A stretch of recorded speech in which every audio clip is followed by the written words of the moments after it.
Hey, what's up, everyone? Hope you're having a great day. So, we're just here with a super casual stream tonight. No business, just a little weekly check in, see how everyone's doing, see how everything's going, describe what's going on in my world, talk a little bit about what's going on in your world. Just keep it kind of casual, keep it simple. Hello, Tony. Nice to have you here as always. Hello, D. Peterson, Dogbert, Rayhan, Morpheus, Dirk. Always glad to have you here. Rahan, what's up? Many things are up. Many different things are up. Yes. So, yeah. So here's how my weekend has gone so far. Talk a little bit about what's going on in my world. So, as many of you know, I moved to Austin 2 months ago, thereabouts, end of February. February 25th, I think, something like that. And of course, then basically shortly thereafter, the entire world went on shutdown. So for 2 months, I've been in a place where I don't know anybody and haven't been able to socialize and make friends. So that's annoying. I have, of course, been trying as best I can to do things somewhat online. So, been doing improv. Many of you know I do a little bit of improv acting, done some in DC, and I was looking forward to continuing that. I've done some classes here online, just little pop in classes, nothing like extended, because it's different enough that I wouldn't want to do like a full class online. I'm not sure you can really get as much out of it. But I've done a little bit of that, a little bit of online Toastmasters, public speaking, a little bit of meeting people in the real world, not as much. The bars are starting to reopen. So I've been out to East 6th Street, which is like Bourbon Street in Louisiana, New Orleans, or like Beale Street in Memphis. Lots and lots of bars, one after another. Been out there a little bit in the last 2 weeks, checking that out. It's pretty calm right now. The police blocked off the streets for the first time in like 2 months to do that. So we had some wonderful signs of normalcy, and it looked like things were getting better. And then, of course, this incident in Minnesota basically put the everyone on edge. And where things were getting better, and we actually had some live music at the music venue across the street from me. The people in Austin decided to go to the Austin police station yesterday and hang out for many hours and protest and behave like idiots in a lot of ways. You know, I have no objections to protesting, of course. I have many objections to behaving idiotly, including, for example, trying to overtake the interstate by standing on it to prevent traffic from moving, and trying to storm up hills into police positions, and the shotguns were going off with the beanbags and the rubber bullets. And there has been some reports from people that the police have behaved in some instances excessively. I can't really speak to that personally. What I observed, they were behaving in a reasonable way, but I can't speak to what other people happened. Apparently, there was an incident, I think it was in Austin, but I couldn't swear to it, where a guy's like toe was like just over the line, and it might have been deliberate, and they like I think it was Austin. So like the police had put a line on the ground with some cones, and he had like was just over the line. And I don't know the full story, but I'm gonna assume that he knew that. I'm going to assume the police told him to back up.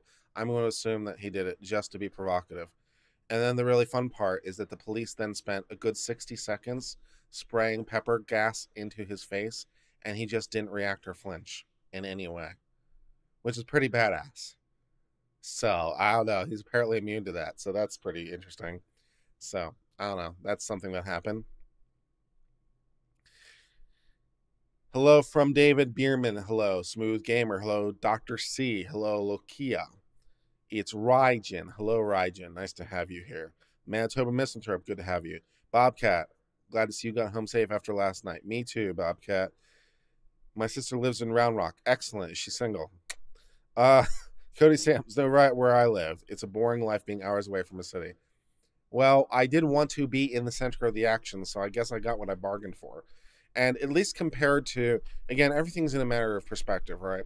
So when I look at what is happening in many other cities in the United States and even worldwide, again, on a grand scale of this, we seem to be on the more mild end of things. So, there's not been massive burning of buildings. I don't know what has happened in terms of thefts. I know some of the businesses on 6th Street had their places broken into. I think 2 places did on 6th Street. I don't know if like any targets in particular have been targeted, but I haven't heard any like mass reports like I've seen coming out of other places. So again, in the interest of trying to keep perspective on things, there does seem to not has been as serious as other things. Also, there was a peaceful march today, and then of course it ended in non-peaceful. But I think the non-peaceful part is over. So there was a nice little shot of a camera angle that showed people walking up to the state capitol, and there were a lot of people in that march, and they walked from the capitol to City Hall, and then apparently after that decided to go back to where they were yesterday. Because I was out and about this morning, I went and picked up a new mattress, which I'm very excited about. I've been sleeping on an air mattress for 2 months as part of the move. And as you may or may not know, depending on your familiarity with such things, in the United States, it's very common for mattress companies to have big sales on Memorial Day. And because of various things, and a lot of those got extended. So, anyways, I picked up a $1,000 memory foam mattress for $400. Is the long and short of that. So I'm pretty excited about that. I just got it out and was testing it out. It feels pretty nice. So I'm pretty excited about that. 100-day trial, 120-day trial too. So if I don't like it, I can always return it. But, it's nice to have an actual mattress again. But anyways, my point in bringing that up was that I was out and about. And so when I left this morning, because I'm like 3 blocks from the police station, when I left this morning, I made a point of driving by the police station to see, what there is to see. And so this would have been at about just before noon. This would have been 11:45, 11:50 in the morning. So I drove by there to see what there was to see, and there was nothing to see. There was no police out. There were no people out. There's a homeless encampment under that bridge, so they were there. But otherwise, there was nothing. It looked just like a normal day, right? So anyways, when I came back from the mattress thing and picked it up, I came back around maybe 2 o'clock. So I came back at 2 o'clock, everything was fine. Again, because I made a point of driving by that area, and there were no barriers, there were no people out, nothing. And 2 hours later, it was kind of like it was yesterday. Now, I say that from afar, because I did not go into the milieu today. I had enough of that yesterday. I was not going back today. But at least from my position, it looked like it was. And so from my place, I can see onto the interstate. And so I could see the police getting out in their riot gear, and I could see the police. I could see the people on the interstate, and I could see them with the tear gas and everyone running away, which was super, super exciting. But my point was just like, it feels performance artist. It feels like a performance art. I couldn't say what's in the motivations of any of these people in their own heads, but it feels very much like performance art. It feels almost like they're not really doing it. They're doing it to like a simulacrum. It's like it's not the real thing. It's like a simulation of the real thing, if that makes any sense. It feels like their motivation is to perform rather than act. So it feels like a performance rather than like a genuine action. So it feels like they are doing it not from a place of conviction, from a place of self-validation or external validation among friends or others. It feels a little off. It feels a little bit like something is not genuine. So I don't know if that's true or not, and it could speak to my own biases in a whole number of ways, but that's just kind of one of the things I see. Camera seems fuzzy. It's a little dark. And I don't have the external key light on me to light me up because I don't want to. So if you really want me to put on the light so that it won't be quite as fuzzy, I will. But it's a little fuzzy because it's dark and there's not enough light on the lens. Yeah, it seems like Austin. Well, there goes my camera. There goes my camera. So that was super exciting. Okay, well, let me go fix that. Hold on. At least while I'm up, I can fix the lighting thing.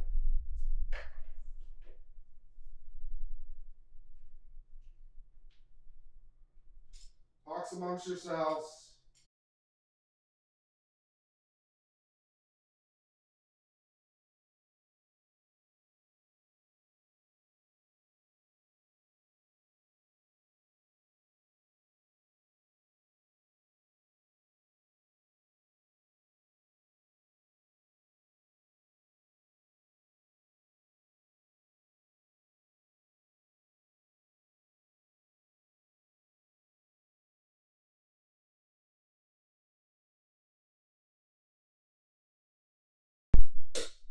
Of course, there's no audio, because if there were audio, that would make things easier.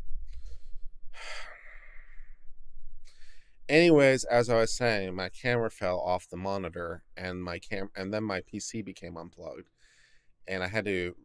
But on the plus side, now at least I have the key light in place. Incidentally, in case you're wondering, I am now drinking a mead. This is from Texas. I picked this up at a farmer's market. Yesterday. I went on a bike ride, which is very nice. I went on a bike ride around the Colorado River, which was very super exciting. I'm not sure how far I went, probably about 8 miles, 7 miles before I got lost. But at least at the plus side, after I stopped being lost, I found a farmer's market, and I picked up Eli Meadery from Elgin, Texas. Red Nectaris, honey raspberry wine, small batch. It's very nice. So that's what I'm drinking. I'm drinking Texas made mead. It's very nice. Do I ever drink something that's not alcohol on stream? Sure, quite frequently. People see me drink water. I drink water on stream. Sometimes I'll drink coffee on stream. So sure, I drink things other than liquor on stream. Sure. The video is much better, just the video though. I'm not sure how to take that comment, but we'll go with that. We had some other people who were here. Yeah. Whiskey, why is blue taken? AFK is my favorite pinback song. Good stuff. TRG Kai, the Tech Crisis, Zach Rilling, Church of the Holy Mo, very nice. Glad to have you here. JS, Violet Beauregard, nice to have you here. Prometheus IOI, water or vodka? They look the same. It's definitely water. 15 pounds of honey makes 5 gallons of mead. Nice to know. I wish I was smoking weed, but not. Well, wishes can become true, I suppose, is all I have to say about that. So anyways, I went for a very nice bike ride in the morning yesterday, or Saturday morning, at 9 in the morning, went out around the trail around the Colorado River. I'm not sure what I was expecting, but there were a lot of people out. I'm not sure what I was expecting, but there were people on the trail. And there were people there are people already on the water. There are people pulling up to the dock, inflating their inflatable things. Some of them were wearing masks, which I thought was hilarious, because in the middle of the open water, really? But okay. I'm not sure you really need that environment, but, So that was good. I obviously I got some wonderful jerky as well from the farmer's market. It's actually really, really good jerky, too. So I'll show this off. ATX homemade jerky from Angus beef from Texas. I got original and I got plain, which is just salt and beef, and that's also very nice. It wasn't a mountain bike, it was a rented electrical bike. In Austin, there are bike stations you can rent a bike, and some of them are powered, some not. I got a powered one, and I use that and ride it around. I still put in quite a lot of effort, so I'm not sure how much assistance the power was giving. It seemed to be doing something. It was on, and the numbers telling me how much distance it had left were going down, but I was definitely pedaling, so I'm not sure what it was doing, but it was apparently doing something. Good winery in Santa Fe, Texas. You can stop by for a tour going to Galveston. That sounds like fun. Can you drive the butter to Lender? What? I don't know. Yeah. Oh, butter. Yeah, butter. Very good. I believe Minneapolis hosts the largest Ren Fair on Earth. I kind of want to go with them. The protesters go toe to toe jousting. I don't know if that's the largest one or not. I was under the impression that Texas might be the largest, and the one that I used to go to all the time, the Baltimore one, I was under the impression that was the second largest. The one in Baltimore is really really big. I don't know about the one in Minneapolis, but the Baltimore one's pretty awesome. Mm. Hey, I seen Trump declaring Antifa a terrorist. I had not. No, I had seen that he was going to try and say it's a terrorist organization. You say, you idiot, Antifa's not an organization. Well, it's something. I mean, there's a bunch of people all operating under a common nomenclature, a common branding. So even if there's not like a top, not if even if there's not a centralized structure, there's obviously some kind of structure somewhere. Someone is putting together these things, right? So someone is doing something in these various places. Now they may be completely disconnected in some way, but first of all, whoever those are in those local cells, for lack of a better description, that would be a criminal enterprise, and it would be interesting to try to see, because they're all using this common branding, common nomenclature. It'd be interesting to see if you can like impute all the things from everyone everywhere. I'm not sure if we can get away with that or not under RICO, but it'd be interesting to try. Is this going uphill? Good to know. The area of San Antonio, the Austin, have a lot of good meat places and jerky shops. Excellent. Always looking for some positive jerky. It was $20 a pound, which I thought was a very reasonable deal. Because you don't get that much jerky from meat. So, or no, it's $20 for 8 ounces. So $20 for half a pound, which I still thought was a pretty good deal. To most Americans, protest is a chance for social action like a bar. Maybe. Coupled with a good opportunity to take pictures and look good on social media, I don't think it accomplishes anything. Yeah, I think it is more. I think it is more performance imposing than actuality. And as I say again, I can't speak to everything the police did everywhere, especially in Austin. There was one picture taken that was released on Reddit I saw, where there was a police shooting a shotgun from an overpass. Now, what the people said was happening in that shot, in that photograph, because I can't see anything, because all I can see is the police officer in the shot. But what they said was happening was that this police officer was firing on someone who was, not doing anything wrong, who was in a wheelchair below on the ground. Now, that might be true, but I have some doubts that it's true. I have some doubts that was what was going on. That may be what happened, but I don't know that that's necessarily what the officer is trying to accomplish. It seems a little unlikely that an officer on top of the bridge would just shoot this person in a wheelchair. Again, it's possible, because I think some police act badly in these situations. I think some police look at it as an excuse to do things they wouldn't otherwise be able to do. So I think in the same way protesters do things badly, the police do things badly. But then again, at least as to what I could see with my own eyes when I was there, it seemed to me, again, and I couldn't see everything, but at least what I saw, it seemed to me the police were acting very reasonably. I didn't see them do anything that struck me as wrong or odd. I saw them behaving in a very professional way, and I saw them using force in a very contained way. And for example, today, when they were using force to get people off the interstate, they had a helicopter that was going around with a megaphone from the helicopter warning people to get off for, I'd say, a good 10-15 minutes.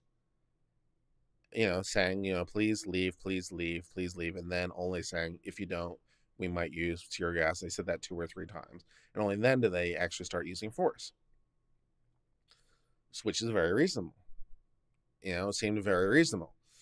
The police, when they were last night, they were on top of the interstate, and so the surface streets, right, because it's raised, but there's, as there's often is, like, there's a little hill, so you could in theory walk from the lower street to there, and a lot of people were trying to do that. They're trying to charge up the hill, and again, at least what I only saw the police using force as people were charging up the hill. Does that mean that's the only thing that happened? Of course not. I'm not saying that the police acted perfectly. I'm just saying that, at least as to what I saw, the police seemed to be acting in a very restrained, professional way. It seemed to me that the people who were protesting were the ones who were principally escalating and antagonizing, and the police were not. So do I know the police did everything perfectly? Of course not. You know, it's completely possible that again, also with this guy getting sprayed in the face for 60 seconds, which apparently is the thing that happened with pepper spray. Apparently, apparently the police put a line, they put a line on the ground with some orange traffic cones and I think a line of chalk, and they said you have to be at least past this line. And this guy was apparently just past the line. His feet was just past the line, and he then got sprayed in the face for 60 seconds with pepper spray and didn't flinch. Now, we could assume one of two possible narratives, right? Narrative number one: the guy had no idea what he was doing. He had no idea what was passing. The police just decided to spray him for no particular reason. Or narrative two: he knew exactly what he was doing. He knew exactly where his feet is. The police had told him that, and he refused to back down. And they sprayed because that was the line that they had drawn, and he was past it. Now, is it a trivial violation? In some ways, yes, but then again, it's more about like, well, if you're not going to let the line be here, then where is the line, right? So, you have the line somewhere. It was reasonable to have that line in that position, and he was past it, probably deliberately so. And so the police, presumably having warned him, then acted with an appropriate level of force to try to deal with that situation. Do I know that for a fact? No, I don't know that for a fact. But if I had to guess, that would be my guess. That guess may or may not be ultimately borne out by reality.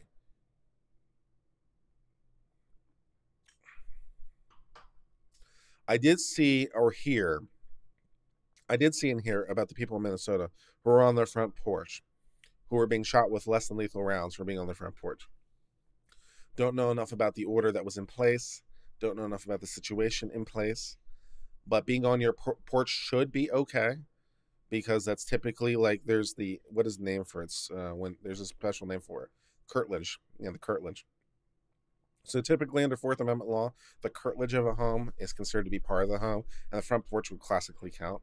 So it should be the same as being like you're in the home for Fourth Amendment purposes. So that isn't a strict rule. So I could imagine a situation where they could potentially put out an order that would forbid you from even being on your front porch. I could potentially see that from happening, but it's not my first thought. Raijin, I am sorry I missed your super chat the other day. Sometimes I have my attention in a lot of different places. That's one of the things I'm learning better how to YouTube. Sometimes I'm reading a chat and I'm trying to read a case. Like the other day when I was doing that 4-hour live stream, when I was trying to respond to comments, man, geez, that was insane. Because I was trying to read comments from the previous YouTube post, read a live chat that was currently happening, try to keep up with super chats, do case research. That was tough. So I'm learning how to do it better. Anyways, sorry, Mr. Super Chat. Could a bystander perform a citizen's arrest on a cop while the cop is on duty? What can a citizen do if the one disregards the arrest? Well, by the letter of the law, yes. By the letter of the law, yes. If the citizen has the power to arrest, and if the cop is doing something that is within the power to arrest by the citizen, then yes, the citizen can perform the citizen's arrest. So then, technically speaking, the police officer would be resisting arrest, and everyone else would be like part of that. So yes, technically speaking, that would be correct. Now, how a judge would actually interpret that in light of everything, so technically speaking, but it's again one of those things you really want to make sure that you're going to be right, because if not, you're going to have a bad day, right? So you're going to get charged with obstruction, all kinds of things. But by the letter of the law, if the police are acting outside their authority in such a way that they're committing a crime that is within the authority of the citizen's arrest, then technically speaking, you would have the authorization act. They wouldn't, and they would be resisting your arrest, and you wouldn't be resisting theirs, and they would be the ones obstructing justice, not you. But you'd have to be in a situation where all those things would be true, and that would be tough.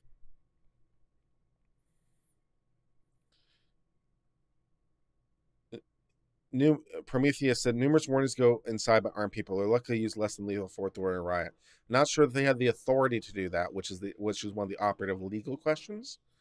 But yeah, I'm not sure they necessarily had the authority to do that, but they might have. I'm not an expert necessarily on these areas. It's just there's an interesting Fourth Amendment question there.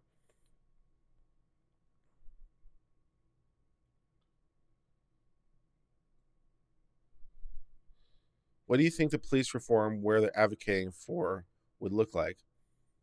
I don't know. That's a good question. How do you effectively reform the police?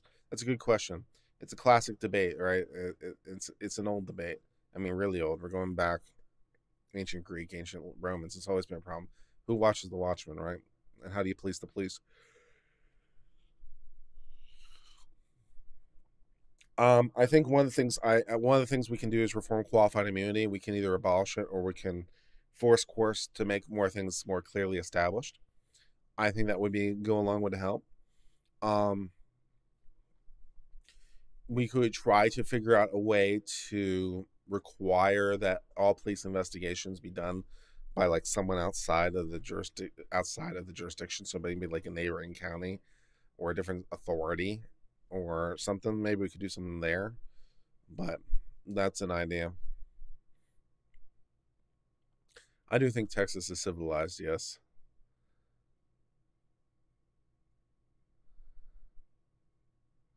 Why is Blue 923 taken? Says, I just found out about Daniel Schaefer last night. Far more disturbing to me than Floyd's murder. That was extremely disturbing. I don't know anything about Daniel Schaefer. Sorry. Curtilage, yeah.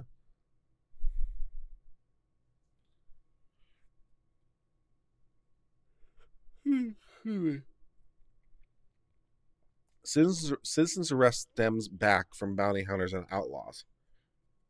It might. Bounty hunters are in a slightly different position. Bounty hunters are in a slightly different legal position than a citizen's arrest because, strictly speaking, and technically speaking, the person that they are trying to seize is already in their custody. They're just trying to re-effectuate that because that's one of the things that when you're in a bounty, when you go to a bail bondsman, you become part of their custody. So that's incidentally like why they can come and find you and effectuate and arrest upon you without warrant and due process, a whole bunch of other stuff. Because strictly speaking, you're already in their custody. You just have fled their custody. So they're just trying to reclaim what was already theirs in the first place. As opposed to a citizen's arrest where you're trying to perform an arrest on someone who it wasn't in your custody to start with. So the bounty hunter is in a different position because they're going after someone who's an escapee rather than a random citizen's arrest. So there you go. And there's a Supreme Court case from like 1890 or something that speaks to that.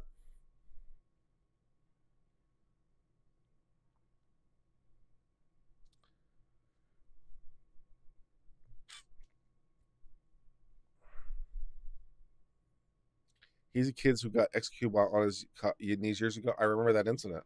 I remember that incident with the guy on his knees. That was pretty disturbing. Yeah, I remember that one where the kid, it was like in a hallway of like a motel or something. The cop was giving all kinds of contradictory commands, and like he was having a real time and he was like just sobbing uncontrollably and trying to, and like, if you move your hands again, I'm gonna shoot you, and like his pants were falling down and stuff like that. And so like, he was, the kid was trying to comply with the officer's commands. He really was. It was a really horrible thing, and he's just like, he was getting contradictory commands, and like he kept like bringing his hands down involuntarily because like his pants were falling down or something, and like, no, don't do that. If you do that again, and like at one time then he did it, and the police just shot him right in the chest, and he died. It was really disturbing. I do not recommend watching it. It will piss you off. I'm pissed off just thinking about it.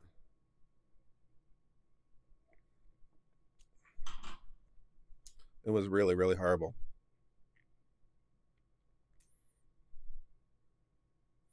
I forget what happened to the police in that incident.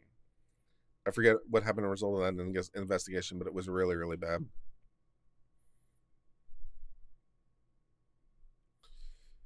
Could paying a rioter incur vicarious liability or any liability? Yeah. If you pay a rioter to riot, you don't even have vicarious liability. They're just your agent. So yeah, you're there, no problem. Yeah, yeah. Hotel Hallway. I remember that video. I remember it very well. I do not recommend watching it. Could he be a bounty be hunter charged with stalking? No, typically no. And this also goes to it goes to legal definitions of stalking. Stalking has precise legal definitions, and this is an interesting thing that I've tried to correct people on Reddit before, and it never goes well when I try to correct them. It never ever goes well when I try to correct them because they're like, "Oh, this person is doing something. It's stalking." I'm like, "No, it's not. because stalking has legal definitions, and this doesn't qualify. And then I get downvoted to oblivion because I said the wrong thing. But yeah, stalking has some fairly precise legal definitions that don't typically apply in law situations. This is incidentally why, for example, a private detective. This is incidentally why a private detective can follow someone around without it being stalking. There is a difference between surveilling and stalking. Stalking has some fairly specific things. It has to be the stalking. So merely following someone around is not in and of itself stalking. Yeah. So yeah, you need more.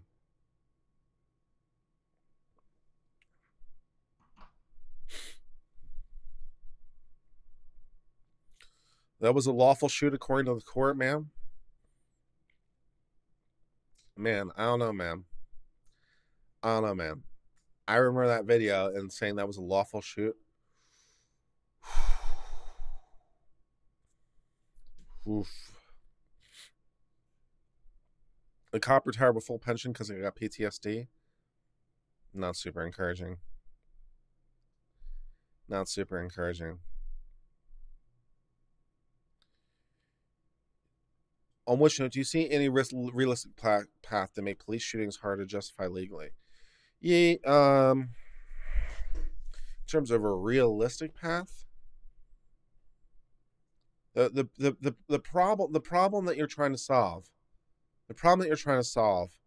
like even in the kid, because if you're a court, look at the kid in the hallway where the kid was shot in that situation.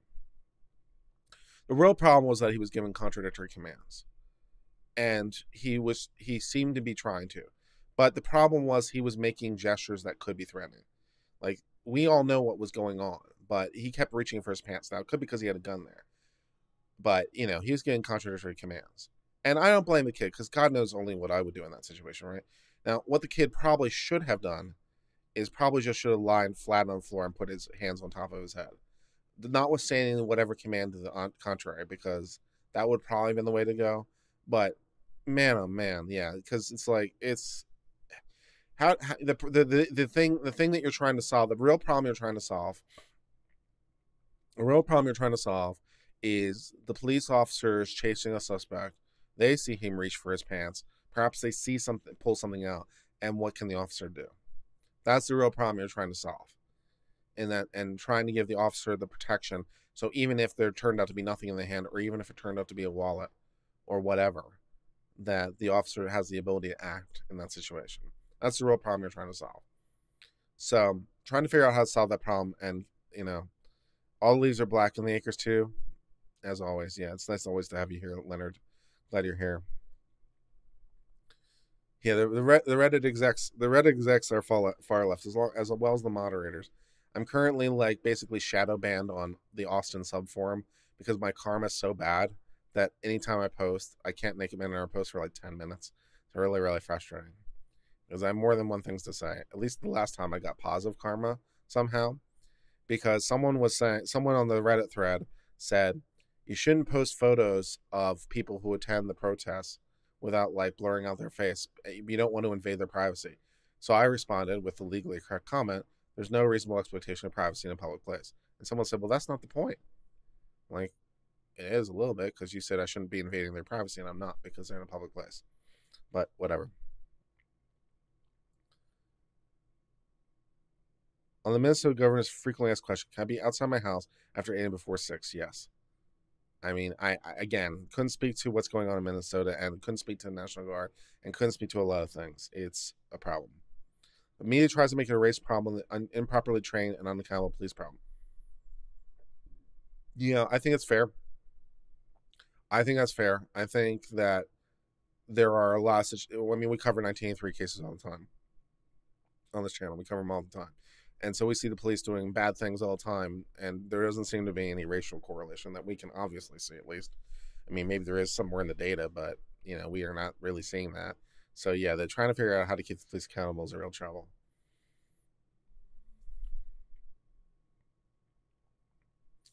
Is there any way we can get officers less than lethal weapons? Also, body cameras with active feeds? Well, I mean, strictly speaking, the officers are supposed to use the less than lethal options on a force continuum. But the problem with less than lethal options is that their effectiveness is not always that great. You know, all other options have problems. You know, pepper spray has options. If you're in a confined space, and you use pepper spray, you wind up pepper spraying your spouse. If you're in an open space, wind might blow it away. You know, taser. If you're using a one that requires contact, it requires contact.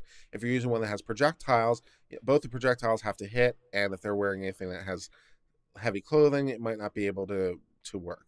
You know, so basically, there's always problems with the other options. Could the other officers be charged with accessory to murder? Probably not, because they didn't really do anything that would. Well, let me take that back. I here's where I think your best opportunity for police liability in that situation lies. In terms of the Minnesota one, here's where I think your best option for Minnesota liability for the police works. I don't think you can get there from them doing things, but I think you can get there from them not doing things, and that's the trick. And here's why. As we well know from our many discussions, many discussions, the police in general do not have a duty to act, and the police in general do not have to help you. There are several cases that speak to this proposition: DeShanti versus Winnebago, Castle Rock versus Gonzalez, Warren versus DC. Take your pick of those and others, right? So typically speaking, the police do not have a duty to act. However, and here's the big catch. There is a duty to act by the government when someone is in custody, because they can't protect themselves. So the police, and for that matter, prison guards, have a duty of care to the people in their custody.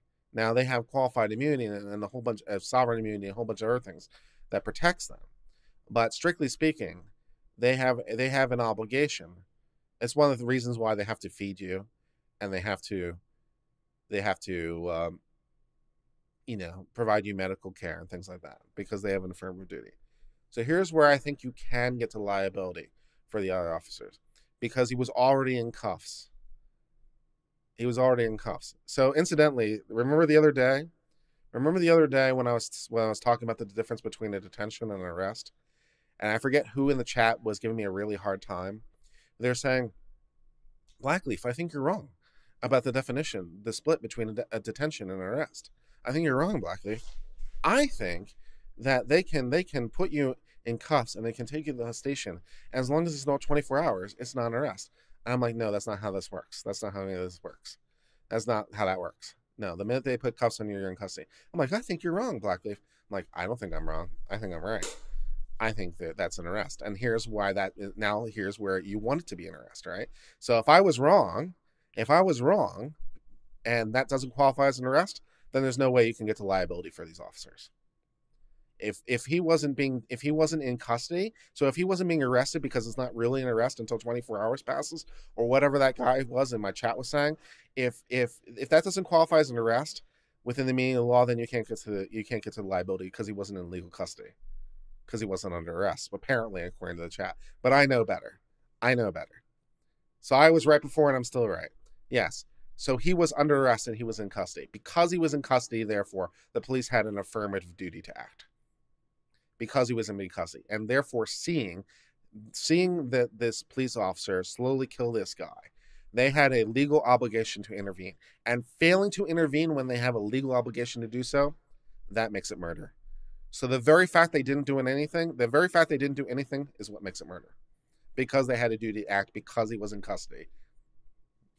So because I was right the first time, that's where I think that their liability is. So I don't think you can get to them for doing things, but I think you can get to them for not doing things. Good times.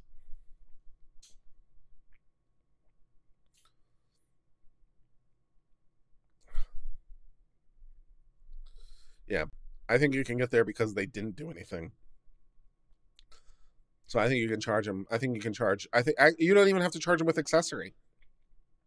That's what's a brilliant thing about it. So no, I don't think you can charge them as accessories to the murder. I don't think you can charge them as accessories because they were not part of any agreement or anything. So I don't think you can charge them as accessories. I think you can charge them as principals. I think you can charge them as principals. I think you can charge them as independent principals to the murder. The guy who did it is a principal, and all the cops who stood around are also principals. They are all equally principals. So no, you don't have to get to accessory. They are all principals in a murder. How fun is that? So no, I don't think you can charge them with accessory. I think you can just charge them with murder.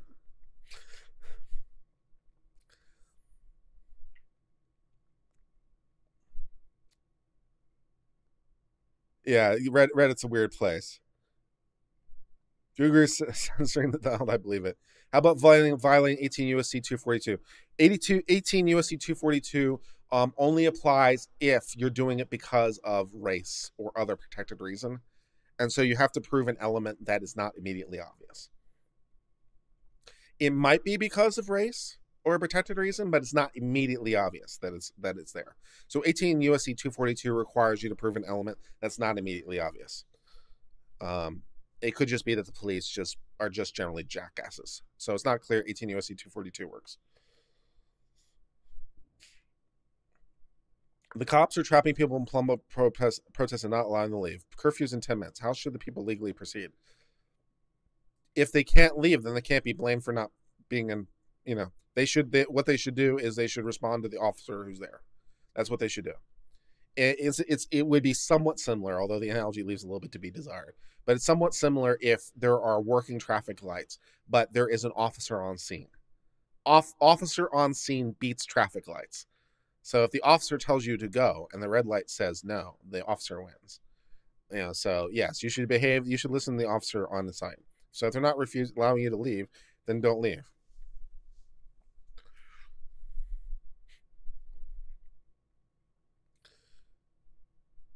So legality is purely business. Morally has nothing yet to do that, and we have to uphold and say and protect and serve. Well, I'm not sure what you mean by that, but the law is not moral, is not ethics, is what I always say. They are different inquiries. It wouldn't be murder one because you can't get to I don't think you can get to the enhancement that you would need for murder one. What's your hook for murder one? And it's not obvious that you can get to murder one. Murder three looks pretty good because of depraved heart. I think that's pretty good, but I don't think you can. You're gonna have a tough time getting to the hook for murder one. $5 from Curtis Jones says on Texas Ticks it says you're being arrested but let go. Okay, fair enough. The ACLU is standing by, literally. The ACLU and I, man. The ACLU and I, every once in a while, they really manage to irritate me. Mostly not for doing what I think that they should be doing. For example, they're opposing the Title IX changes by Betsy DeVos, which are giving more due process. So the ACLU is against due process for some reason. That irritates me. I'm going to learn about my phone about the lockdown curfew. It came in everyone else around 5. What happens if I get stuck in another city? Hunker down and wherever you are. I mean, would be my best advice. You can only be blamed for what you do and do not know. So if there's a curfew at a particular time in a particular city, then my recommendation, get a cheap hotel for the night somewhere else. If I had to defend the cop, how would I start? All right, let's steelman the cop's position. Well, steelmanning the other cops is relatively easy because comparatively easy, not relatively easy, but it's comparatively easier because I can make a reasonable argument that that because of my knowledge of, if I'm one of the bystander officers, the fact that I'm aware of my own training requirements and all that stuff is like, well, I know he's been trained, so he must know what he's doing. So it wasn't obvious to me that there was a problem that required me to intervene. So, because it was someone who's trained and experienced, and we have to have, we get each other's backs and stuff. That I assume the situation was under control. It wasn't obvious that, it wasn't like bludgeoning the guy with his gun. He wasn't, stomping on him. So I just assumed the situation was okay, and it wasn't immediately obvious to me. So that would be my best line of attack for the best line of defense for the people accessories. For the guy with a knee on his neck, how would I defend that? Well, um, ideally, I'd like to be able to make some sort of analysis that would show that why that was good or why that was legal would be helpful. So why was it necessary, or why was it prudent, or why was it within the bounds of whatever for me to do that? Again, you just because someone dies doesn't mean you're liable or criminal or responsible. You have to have some underlying bad thing. So, if a person dies and you didn't have an underlying bad thing, you don't have a crime or a civil wrong. So ideally, option number one, show that why I did was totally cool, and the fact that someone died is merely an unfortunate result. That would be great. If I can't do that, option number two,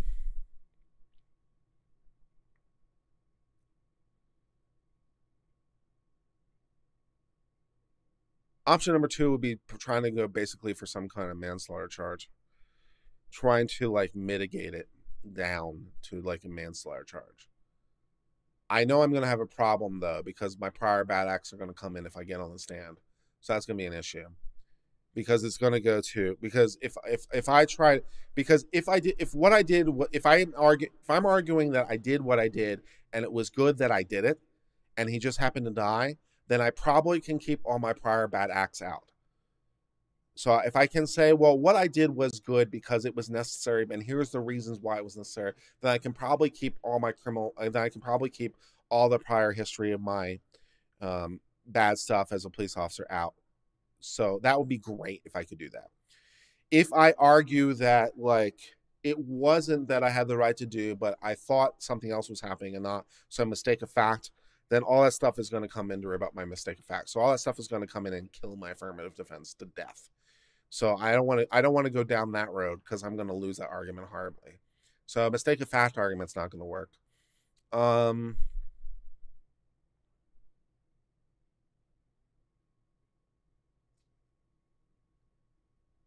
I suppose I could try to say why, based on my knowledge and training, I thought that, again, but mistake of fact is going to be a problem. But I might be able to make this work legally. Try to see if I can slice this thin enough to make this mistake of fact without getting my prior bad stuff in. See if I can argue that his distress level was not apparent for some reason, even though people were actively warning me at the time, which again is going to be a problem for me legally. I think trying to get down to, so the best option for the defense team would be, here's a reason why I did what I did was totally cool, and the fact he died is just an unfortunate bystander. That'd be the best argument. Otherwise, I'm trying to look at some sort of manslaughter. So that's the best I got.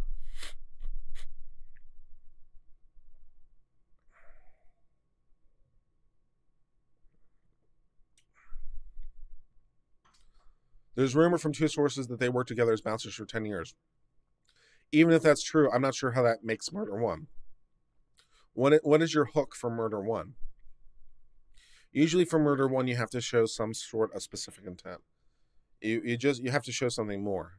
So even if they knew each other, worked together, I mean, unless you can show like they had a specific grudge or something, then like just the fact that they knew each other is not going to get you to murder one, especially. Ironically, it might help the defense team, because if I knew this guy and I knew him, and so actually that would actually be really helpful to the defense team. So the fact that you told me that they were bouncers together for 10 years actually puts another arrow in my quiver as a defense lawyer. Okay, so here's how I try to make that work as a defense lawyer. Here's what I say. I'm going to assume I can make this work.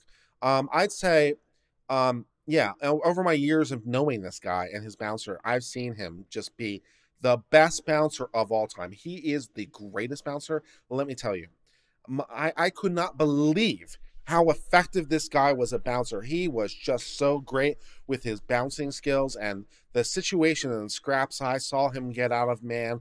Unbelievable. This guy was the best bouncer of all time. So when I came upon him to arrest him, I was well aware from my many, many years of interacting with him just how great a bouncer is. You would not believe the fights I saw there. He was a complete underdog and he managed to wrestle it out every single time.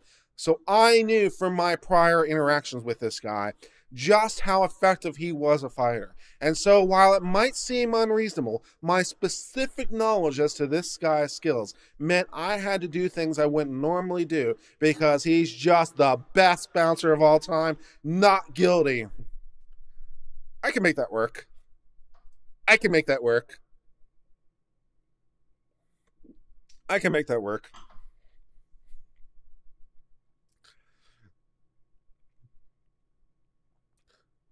Would the defense work if the bystander cops were of higher rank seniority? Wouldn't he be looking them as an accuracy for training? I'm not necessarily sure that the rank would apply one way or another, as long as they would have sufficient knowledge and training. So I'm not sure that if the guy who did it was higher ranked, then they might defer to him. If they were higher ranked, they might defer to him anyway because they know he's like, experience and stuff like that, and he's the one who's actually effectuating the rest. So I'm not sure the rank makes a difference one way or the other. I don't see how anyone can defend crushing a man's neck for 10 minutes. You're not trying hard enough. Maybe enough to cover he's resisting but never moved. He's just the best bouncer of all time. So great as a bouncer. You would not believe what this guy did. Did I ever tell you about that one fight that I saw where someone had his knee on his neck and he managed to wrestle that guy down? What a pro that guy was.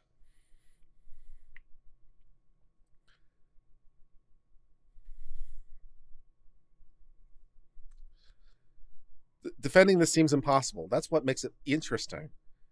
That's what makes it interesting. Making it bad is easy. But someone said, well, if you're the defense lawyer, how do you do this? I'm like, okay, well, you've put me in a very bad position. I'm in a very bad position. Legally, factually, perceptually, I'm in a horrible position. So how do I make it work? These are the ideas I have. Welcome to Legal Improv Night with Uncle Blackleaf a little bit. How do you make it work? How do you make the impossible work? These are some ideas. These are some ideas I have of how to make the impossible work. I love when Kirk goes into lawyer mode. Yeah. Because people gave me a challenge. He gave me a challenge. It's like, oh, how do I make it work? Because I'm in such a negative position. How do I make this work? How can I take this? How can I take this pile of scrap and shine this thing until it shines? Yes, I think you should also like and subscribe, and you can also become a member and join. And you also can ask me, how do you make this work? And I'll figure out ways to make the impossible work. How do I make the impossible work? That'll be good.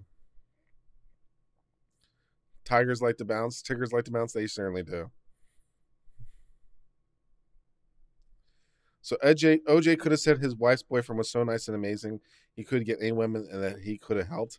Well, OJ's defense was just he didn't do it, which apparently worked. So I'm not sure what alternative legal arguments might have worked, but the I just didn't do it apparently one. I'm not sure the it wasn't me defense is going to fly in this situation. So OJ's idea of it just wasn't me, I'm not really feeling the it wasn't me defense. There seems to be some problems with that idea. So I don't think the it wasn't me. I don't think the if I did it strategy is going to fly. I have my doubts.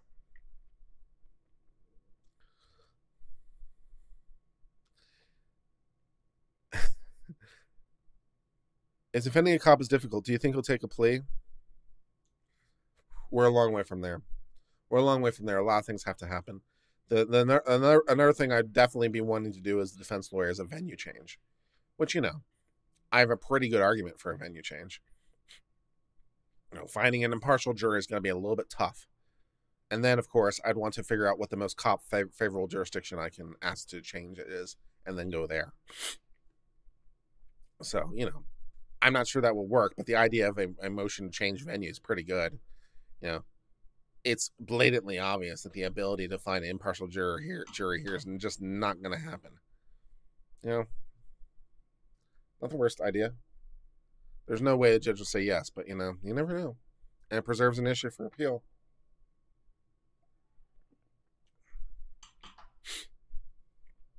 There are good people on both sides of the murder. Yeah, the good people on both sides of the murder is somewhat troubled by the fact that we all know, at least, about the cops' disciplinary record.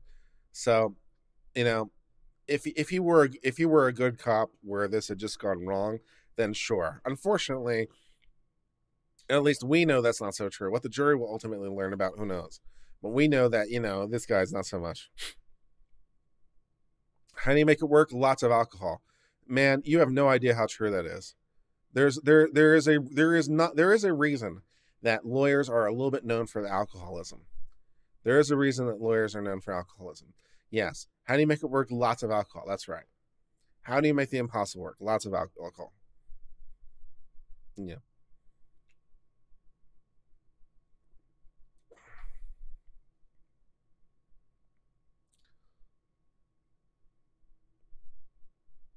I go somewhere rural for a venue. They seem to hate government, but love government agents for some reason. A little bit. Yeah, that's true. Yeah. All right. Yeah. The disciplinary records publicity will make jury selection rough in any venue. Fair, but as you would expect, you're going to get more media coverage in the zone where it happened than you would elsewhere. So your ability outside that region is a little bit easier. I mean, there's obviously going to be some media exposure, but I think you can get there. Yeah. Anyway, so things are going pretty well for me personally. At least getting some things started. I'm hoping that this riot thing is going to be ending. I don't very much like the riots. They're not fun. I want them to stop. My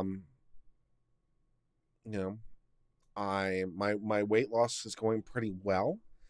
I'm trying to get out and walk, obviously trying to bike. I've got pre-made food from a company called Diet to Go. They make the food for me and they ship it to me once a week. It's like $180 for a week's worth of food, but that's easily fine because when I was overeating, I was spending way more than that. So it's actually it's challenging, but I'm making do, and I'm trying to get out and walk, and so hopefully we'll see some progress.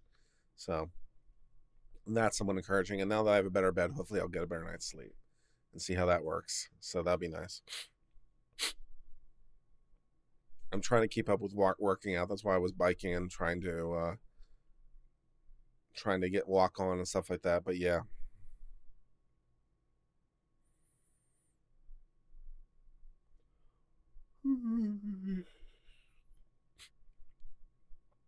I am sure riding does burn a lot of calories. It's just not my preferred way to go.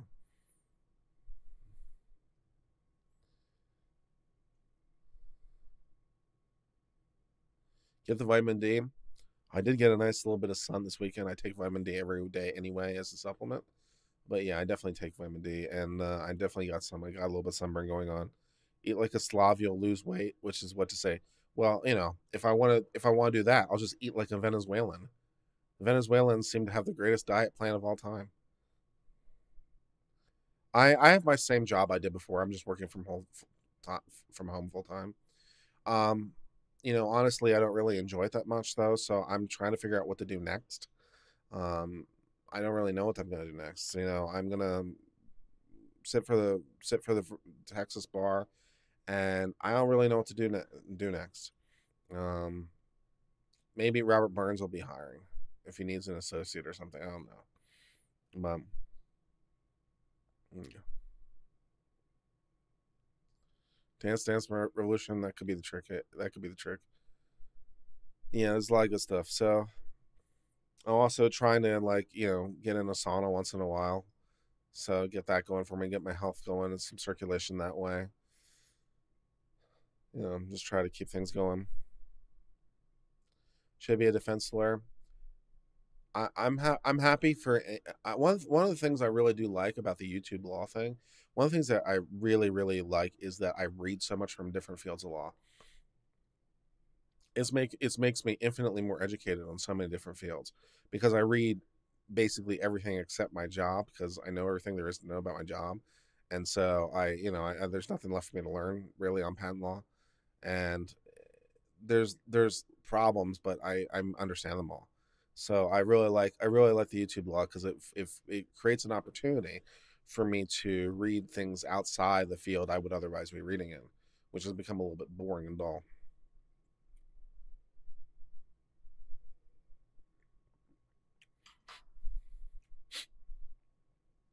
Yeah, I'd love to visit you in Houston. That'd be cool. I'd love to. Intermittent fasting, yeah. For Barnes friend didn't want to hire you. I don't know who Shikoro Ashura is. Who is Shoko Ashura? Who is that? How much studying do you have to do for the Texas bar once you already know the law in another state? I think I'm going to actually have to wind up sitting for the bar for some fairly technical reasons rather than get waived in. I'm actually going to have to call the Texas bar and ask about it, but I think I'm actually going to have to sit for the bar in February. The audit people are a lot of fun. Not that I mind, by the way, taking the bar again, because when I took the bar, they didn't have the multi-state thing or the multi whatever they call it now, where like 34 you get one for the price of 35 or 35 for the price of one. It's like pretty nice. So maybe I'll just sit for the bar again and see how many states I can get. Hey Matthew, how you doing?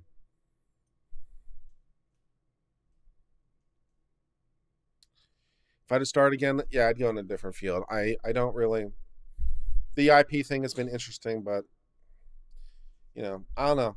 I think criminal law does have a lot of appeal to it. Actually, I've thought about. I applied for some jobs at Department of Justice for computer crimes. I thought that'd be interesting. Um, but yeah, some other field of law. But I do like the academic side. If I could really get this YouTube law thing to really take off and just do this full time, that'd be really cool. Because the academic side is really cool because it allows me to explore so many different fields of law rather than actually trying to practice in a field. Um, so if this thing really takes off, I really like this the academic or I like the academic aspect of it. So I can just be a professor basically, hire myself as a professor. What I think about colleges stopping using the SAT. I mean, I have no particular thoughts on it. You'd want something presumably as a metric. So I don't know what you're going to use other than the SAT, but if they have a better option, then go nuts. Yeah, me being on the bench would be fun. I'd rather ideally be a court of appeals judge than a trial judge because I want to deal with law. And if I'm a trial judge, I have to deal with, motions on discovery and motions on, suppression issues and trying all kinds. As a trial judge, I have to deal with facts. I don't want to deal with facts. I like law, so being a trial judge is not my optimal. I'd rather be a court of appeals judge because then I can just do someone else. Someone else will figure out what the facts are. Just come to me and tell me what they are, and then I'll figure out what the law is. So I'd much rather be a court of appeals judge than a trial judge because I don't want to deal with a case management issue. It really is a trial judge. Not really my first pick. What jobs could you get? What jobs in law could you get as a linguist? I don't know. Is it a linguist? What is a linguist? Is it someone who speaks a lot of languages? Is it a translator? I don't know.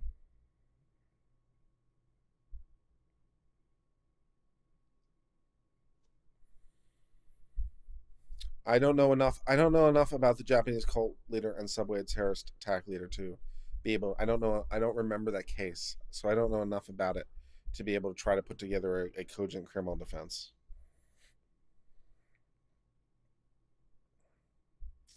What is my opinion on corporate personhood shielding corporate owners from liability? I mean, I'm strongly in favor of corporate personhood.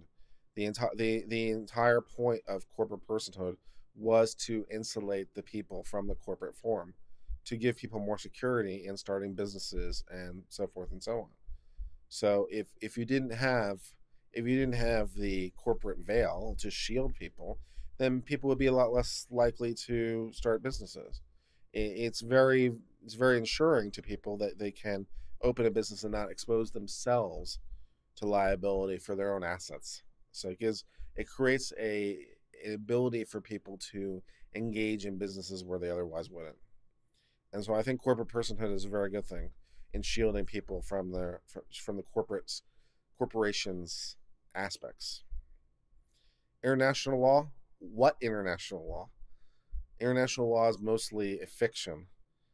There's not really, it doesn't really exist. I mean, international law exists to the point that you're talking about particular treaties, or you're talking about particular arrangements, but there's not really such a thing as a global concept of international law, as much as The Hague might wish to make it so.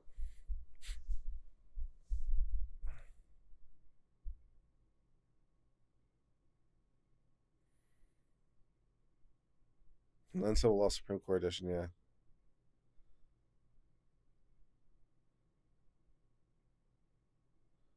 Yeah, international law, I really don't have any interest in. I have interest. My interest is more in U.S. policy and U.S. laws. I've always been more of a domestic focused guy. When I did political science, I focused much more on domestic policy than international policy. Is there any money in constitutional law? There can be. There can be quite a lot of money in constitutional law. Yeah.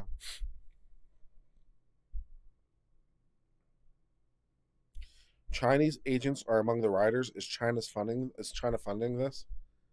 Well, if there are Chinese agents, then the answer would be yes. China would be funding it. So you've answered your own question on that one.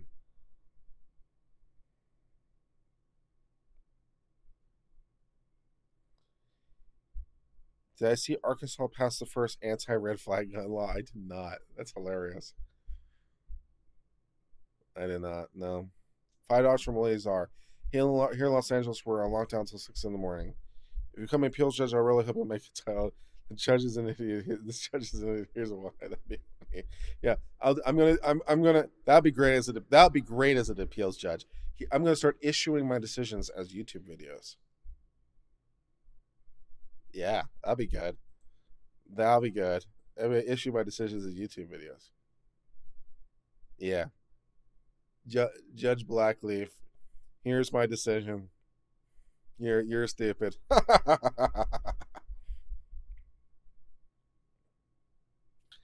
I generally think that people think we can remove all corporate interests from government are being silly. What is your thought? I don't really 100% know what you mean by removing corporate interests from government. I'm not quite exactly sure what you mean by that. Um, Corporations have interests, and they need to represent those interests to the government to make sure those interests are being protected. And also, of course, corporations also are there's people behind those things. So I mean, if not even the managers and owners, there's the employees and things. So I mean, those people have a legitimate interest in the government's interference with a corporation directive.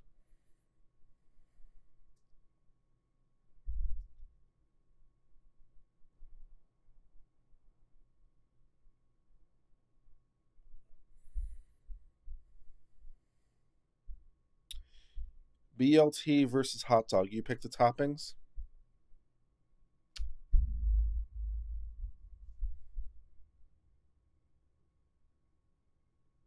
I'm gonna go hot dog. I'm gonna go hot dog because I have a lot more options. Not for the least of reasons that because I can pick the toppings for my hot dog, those toppings could include bacon, lettuce, and tomato. So I got that going for me.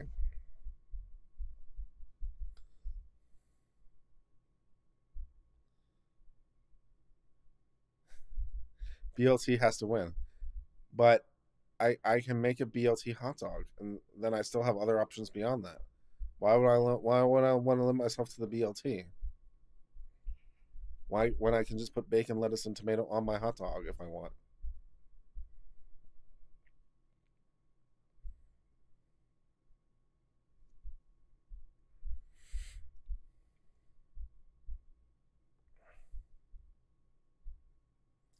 Hot dog is technically a sandwich. Yeah. All right. Okay. I want to. This is. I mean, I'm sure you guys have seen this before, but since someone mentioned this is so great too, because it really makes you think as a lawyer too. Hold on.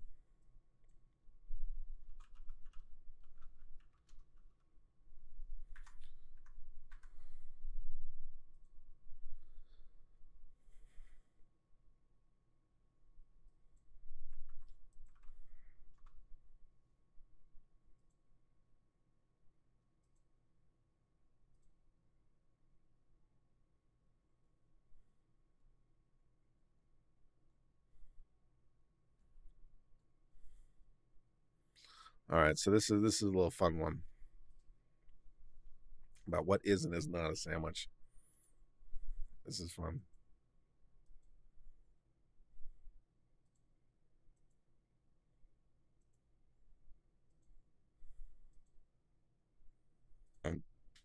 Yeah.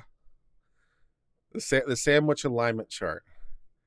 The sandwich alignment chart. Is it a sandwich? Is it a sandwich chart? This I love so much. So we have all of our options about what is or is not a sandwich from our D&D alignment chart kind of style. Okay. So we got three different categories: ingredient purist, ingredient neutral, and ingredient rebel. Structural purist, structural neutral, and structural rebel. All right, so we start off in the top left corner. Ingredient purist must have classic sandwich toppings: meat, cheese, lettuce, condiments, etc. And structural purist, a sandwich must have a classic sandwich shape: two pieces of bread or a baking product with toppings in between. Thus, the hardlines traditionalist, a BLT is a sandwich. All right. Ingredient purists must have classic sandwich toppings, but structural neutral. The container may be on either side of the toppings, but not necessarily two separate pieces. Structural neurals and ingredient purists. A sub is a sandwich. Structural rebel can contain any food enveloped in any way that contains the food. Structural rebel ingredient purist. A chicken wrap is a sandwich. I love this so much. And then we get to ingredient neutral.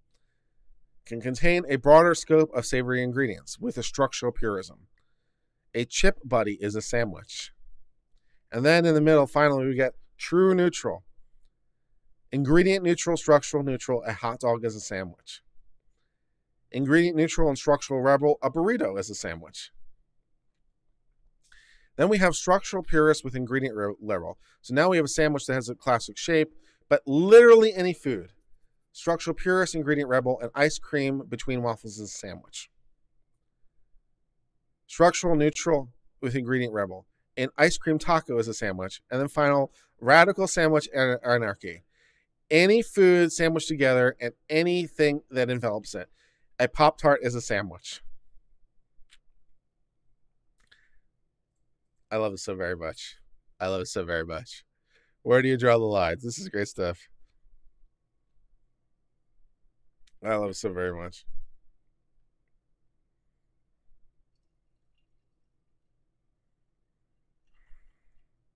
Beef Wellington is one of my favorite things. It's one of the few dishes I know how to cook, and I know how to cook it reasonably well.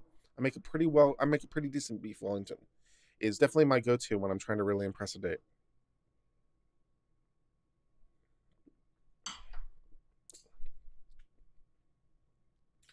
Is it wrong to say we should wipe out people who think Pop-Tart is a sandwich? Probably, yes. Cordon bleu? Cordon bleu is good.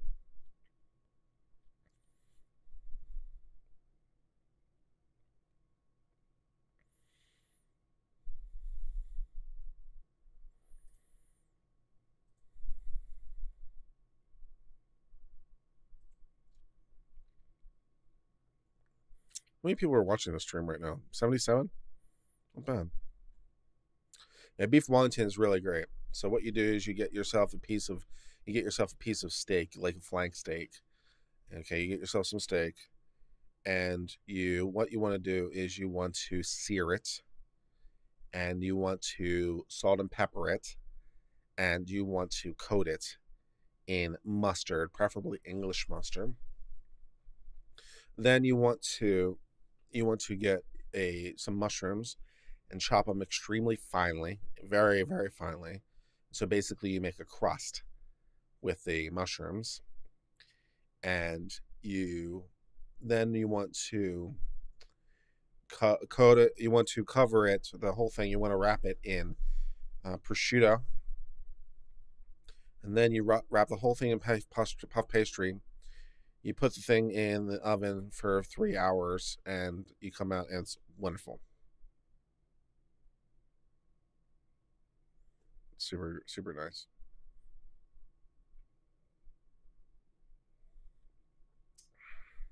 Made for my family for Christmas, and it worked very well.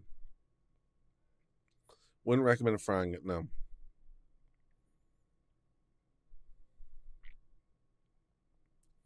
Oh yeah, it's really great. Yeah, it's really great.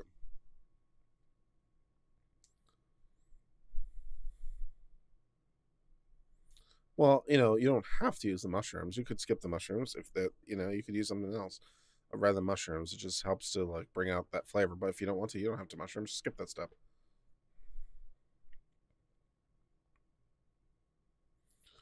Yeah.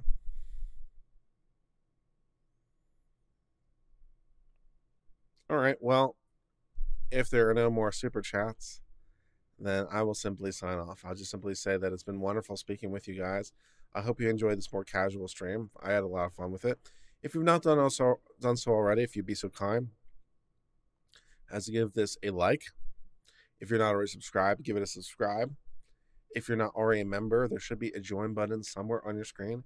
If you press the join button, you too, for 99 cents, can become a member of the Uncivil Law crew. You can become an uncivilian, and you get your name in green, and I will like you more. So that's a plus. So I am going to sign off. Thank you very, very much for your time. As always, I love you guys. Until later, my friends. Peace.